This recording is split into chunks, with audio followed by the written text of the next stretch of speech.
Number 5. Bizini 5300 GT Strata. Giotto Bizini had many years of experience working with Ferrari and Lamborghini, but after that, he wanted to come up with his own creation. He wanted to beat all these.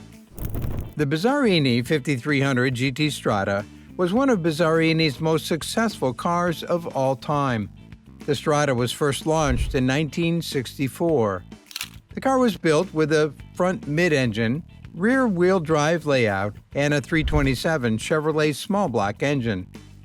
The 5358cc engine and 365 horsepower was first placed over the front axle, but later the location, along with the model of the engine, was changed to a 7,000cc unit fitted with a Holley carburetor.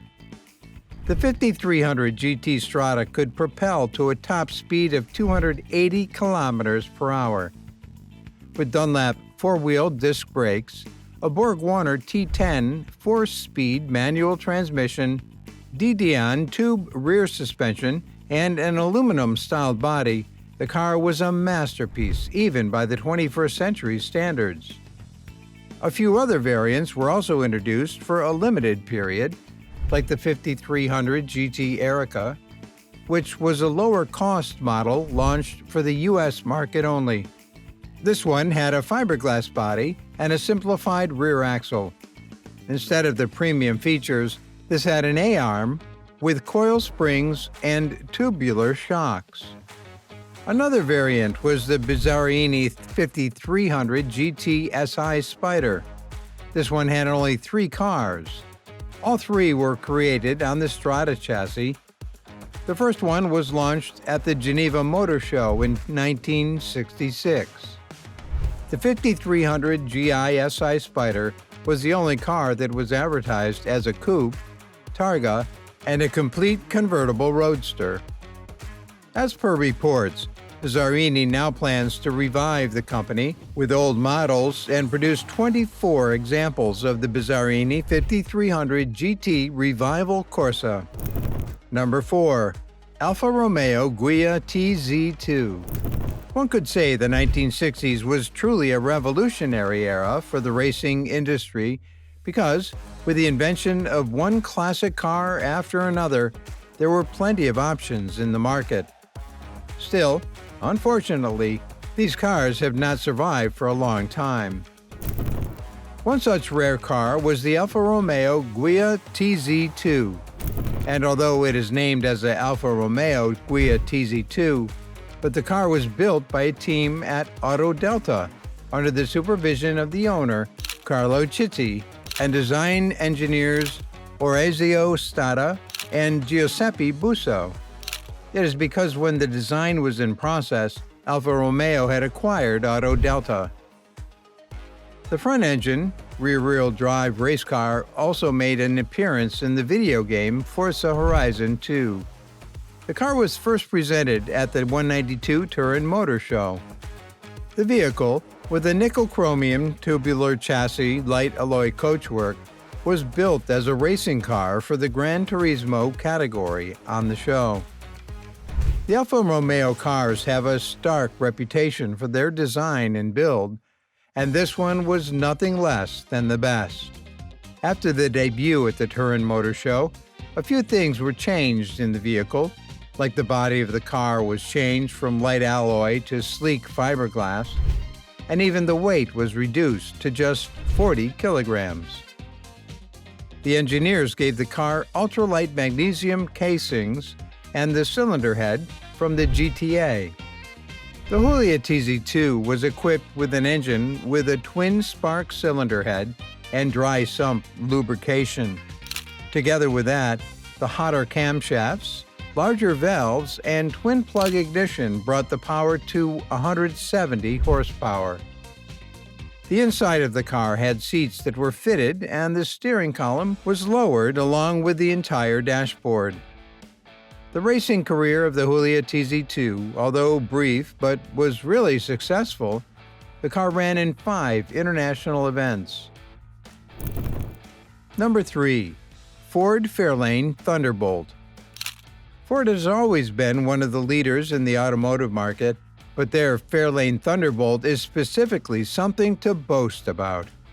In a time when Chevrolet had the Impala Z11 and Pontiac had the Catalina Super Duty, Ford needed something that could make a statement for their innovation and technology. So, they decided to redesign the Ford Fairlane. A limited production, factory experimental racing version of the Ford Fairlane was launched in 1964.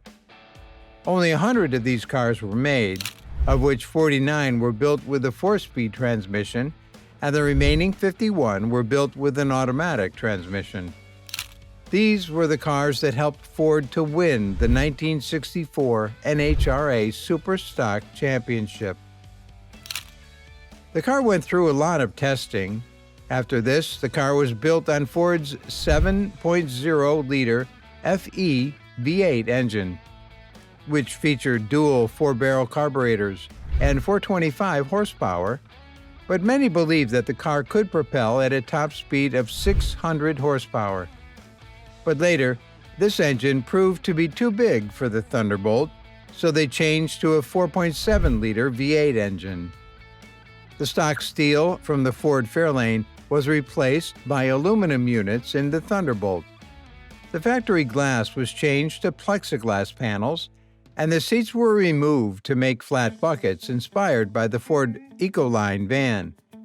Because of the 4.7-liter V8 engine, the hood of the car was fitted with a top-tier shaped bulge. This was odd to some people back then, but today it's one of the best visual features of Thunderbolt.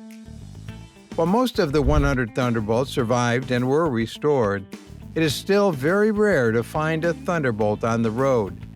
One of these cars is a part of a private collection, and the owner presented it in the Concours d'Elegance event in California as well.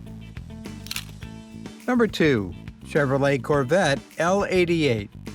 One of the rare cars from the 1960s, the Chevrolet Corvette L88 kept a low profile in its initial days, yet it became one of the most iconic cars ever. However, the vehicle could only be ordered with certain choices, like choosing between performance suspension, positive traction differential, and upgraded brakes. On top of these features being an option, the basic features of a car, like radio and AC, were not available. Corvette has been an icon in the automobile industry, but the L88 was one of the best things ever in the 1960s. Ever since the start of the 1960s, big names like Mercedes-Benz 300 SL and the Jaguar XK140MC have been playing a key role in the market. Chevrolet Corvette had to come up with something with a competitive edge against these existing models, so the company started upgrading the vehicle's engine in 1961. From testing the V8 engine to coming up with a new body, the makers were doing all that they could. But in 1967, they finally achieved what was the perfect design in their eyes. Engineer Arkus Duntov started by installing a manual transmission and a larger engine into the car. The L88 was available in both hardtop and convertible platforms. Built with a 427 SID V8 engine and a solid lifter camshaft to set things in motion, the L88 had a body built with fiberglass. Almost 500 horsepower was set into the rear wheels through either an M22 4-speed transmission or an M20 hydraulic, which made it perfect for racing tracks. Built exclusively for racing purposes, only 20 units of the L88 were produced in 1967. However, in the later years, more units of updated versions were produced. However, the original Chevrolet Corvette L88 was an extremely rare car, with only 20 units being produced. Number 1. Pontiac GTO Judge Ram Air 4 Convertible. The 1969 Pontiac GTO Ram Air 4 is a highly coveted car with both Judge and convertible models. With 366 horsepower and a robust 445 pounds-feet in torque, the Ram Air 4 engine was one of a kind. The car used new cylinders, new rockers, a new radical camshaft, and even an aluminum intake manifold with a Rochester Quadra-Jet carburetor. The Ram Air 4 convertible came with a full-width rear spoiler, tri-colored body stripes, and 14 by 6-inch Rally 2 wheels. With only 14 units produced, the jaw-dropping vehicle became a bidding centerpiece. Initially, the vehicle was priced at $3,032. Built with a 366 horsepower Ram Air 3 V8 engine, the car had a high-flow cylinder head, which allowed fuel maximization. At a time when American automotive enthusiasts were looking for something to rule the industry, this car blew their minds. Because of the Ram Air 4 package, the initial price had an additional cost of $1,000, which was a huge sum back then. Although this was a turnoff for most people, the car was still very popular among all classes. With the 4-speed manual transmission, heavy-duty Sakewide track differential, covered headlamp, powered steering, and powered disc brakes, the Judge Ram Air 4 truly ruled the road. In 2023, a 1970 Pontiac GTO Judge Ram Air 4 convertible was seen at the Mecum Auctions Kissimmee sales event. But today, we have no knowledge about how many Ram Air 4 convertibles remain or about where they are. This is truly one of the most rare cars, not just in the 1960s, but in the entire automotive industry.